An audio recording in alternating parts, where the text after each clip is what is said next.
क्या आप इंग्लिश बोलना चाहते हैं लेकिन आप बोल नहीं पा रहे? आप इंग्लिश समझ तो लेते हैं लेकिन जब बोलने पर आती है तो आपको झिझक होती है, आप उतने कॉन्फिडेंट नहीं रहते और आप इंग्लिश बोल नहीं पाते.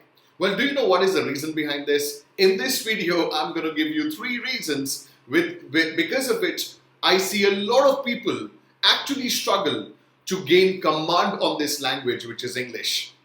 दोस्तों, सबसे इंपॉर्टेंट जब भी आप बात करें इंग्लिश सीखने की, it is very important for you to understand that unless and until you get some basics right, you cannot speak in English. I remember my time when I was struggling with my English. I was from a Hindi medium school. और जब मैं, when I started my education and I started my CA studies and I got into job, I realized that I really had to work on my English. अब एक चीज थी जो हमेशा मेरे भी माइंड में चलती थी और जिसकी वजह से मैंने रियलाइज किया कि काफी समय तक I was just not able to gain command of this language. 3 reasons मैंने ऐसे आइडेंटिफाई किए over a period of time, जिसकी वजह से मुझे पता लगा कि जब तक हम इन तीनों चीजों पर फोकस करते रहते हैं, कहीं ना कहीं हम उस लैंग्वेज पे कमांड नहीं ले पाते, हम उस चीज को नहीं कर पाते जिस काम को हम करना चाहते हैं, which is gaining a command on this language. So what are these 3 mistakes? Well, number 1 mistake, grammar. Absolutely.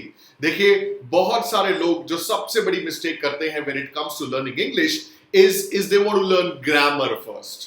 चलिए आपसे मैं एक बात पूछता हूं. आप हिंदी में अच्छे हैं, आप हिंदी में बात कर सकते हैं, मैं भी हिंदी में बात कर सकता हूं, लेकिन अब आप मुझसे पूछिए कि संज्ञा किसे कहते हैं या सर्वनाम किसे कहते हैं, मैं आपके आगे हाथ जोड़ दूंगा, मैं कहूंगा मुझे नहीं पता. Are you getting me? But I can, मैं हिंदी में बात कर सकता हूं, आप भी हिंदी में बात कर सकते हैं. तो आप मुझसे पूछते हैं बताइए अलंकार किसे कहते हैं, तो कहीं ना कहीं I will struggle. I might have to fold my hands and I say I may not know the answer. So this is true with English as well. जब आप grammar, जब आप ये बहुत ज्यादा ग्रामेटिकल एस्पेक्ट से इंग्लिश सीखने की कोशिश करते हैं, आप सोचते हैं पहले मैं ग्रामर पे पकड़ बना लूं तब मैं अंग्रेजी सीखूंगा. सबसे बड़ी मिस्टेक है. I can speak fluently in English, and in spite of being fluent in English, I sometimes go wrong with my grammar.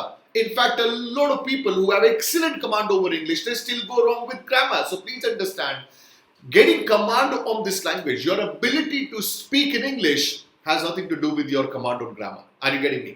तो ये बहुत सारे लोग मिस्टेक करते हैं, किताबें पढ़ते हैं ग्रामर के लिए, right? So have, had, could, would, all of this thing, you don't really have to learn all of this. Let it come naturally to you.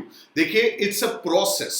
तो सबसे बड़ी मिस्टेक, अगर आप ग्रामर सीखने की कोशिश कर रहे हैं और ये सोचते हैं कि ग्रामर सीखने से इंग्लिश सीख जाएंगे, कहीं ना कहीं आप मिस्टेक कर रहे हैं. आप इंग्लिश के ऊपर कमांड नहीं ले पाएंगे. अपने एक्सपीरियंस से आपको ये बात बता रहा हूं. Point number 2, your vocabulary. दोस्तों, ये दूसरी सबसे बड़ी मिस्टेक है कि मेरी वोकैबुलरी अच्छी होनी चाहिए. मैं डिक्शनरी लेकर के बैठा रहता हूं और सुबह से शाम तक मैं 10 नए वर्ड याद कर लेता हूं. इससे इंग्लिश नहीं आती दोस्तों. Please try and understand that your vocabulary has nothing to do with your command on English. What is vocabulary? Vocabulary is the more words you know, but that does not necessarily mean that you will be able to use those words in the situations in which you have to actually use them. Are you getting me? And when you do away with your grammar, when you do away with your vocabulary thing, over a period of time, you will have less burden on your mind. You will have less burden on yourself. So you'll be able to easily gain command on this language. और तीसरी mistake, perfection. तीसरी सबसे बड़ी mistake जो लोग करते हैं when it comes to learning English is their quest to be perfect. भाई मैं बोलूंगा ना तो मेरी इंग्लिश परफेक्ट होनी चाहिए. मैं तब इंग्लिश में बात करना शुरू करूंगा जब मेरी इंग्लिश परफेक्ट होगी, जब मेरी इस लैंग्वेज पे कमांड होनी शुरू हो जाएगी. तब तक मैं सीख रहा हूं. भाई पहले मैं सीखूंगा और जब मैं परफेक्ट हो जाऊंगा फिर मैं लोगों को दिखाऊंगा कि देखो मुझे इंग्लिश आती है. दोस्तों, please try and understand, if you want to speak in English, there is nothing called perfection. It's a process. Are you getting me? Don't make perfect enemy of the good. So if you are still able to speak good English, please go ahead and speak confidently, flawlessly, and give yourself the license to make mistakes. It's a foreign language. ये हमारी mother tongue तो नहीं है. जब ये हमारी mother tongue नहीं है तो we can give ourselves license to speak wrong English sometimes, and there is no problem in that, right? तो ये एक और इम्पॉर्टेंट रीजन था जिसकी वजह से मैं देखता हूं कि बहुत सारे ऐसे लोग हैं जो इंग्लिश बोलना तो चाहते हैं लेकिन बोल नहीं पाते. तो number 1 grammar, number 2 vocabulary, number 3 their quest for perfection.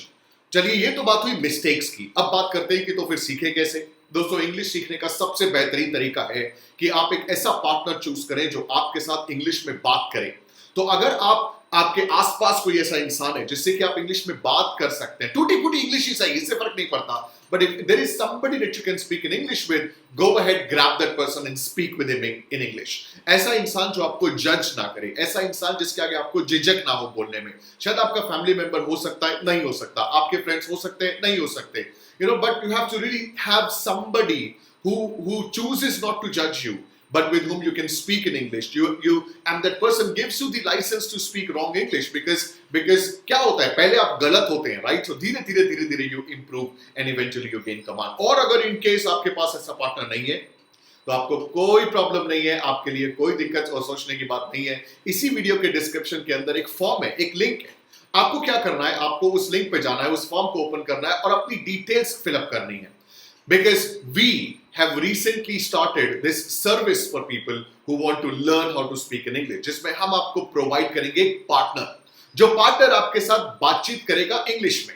और अगर आप इंटरेस्टेड हैं तो आप इस फॉर्म को फिलअप कर सकते हैं और उसकी क्या डिटेल्स हैं, उसके क्या चार्जेस हैं और वो किस तरीके से काम होता है, ये किस तरीके का हमने एक कम्युनिटी डेवलप करी है। If you are really keen to know about this, you can fill up the form and we can give you details on your email and on your mobile number. यहां पर होगा ये कि आपको मिलेगा एक partner, that could be male, that could be female, depending upon कि आपका इंग्लिश लेवल क्या है, डिपेंडिंग अपॉन कि आपके क्या what sort of what stage are you in as far as speaking English is concerned. So fill up the form and your partner will be looking forward to speak with you. Thank you very much. I'm going to see you again in the next video. Till then, keep speaking in English. Bye for now.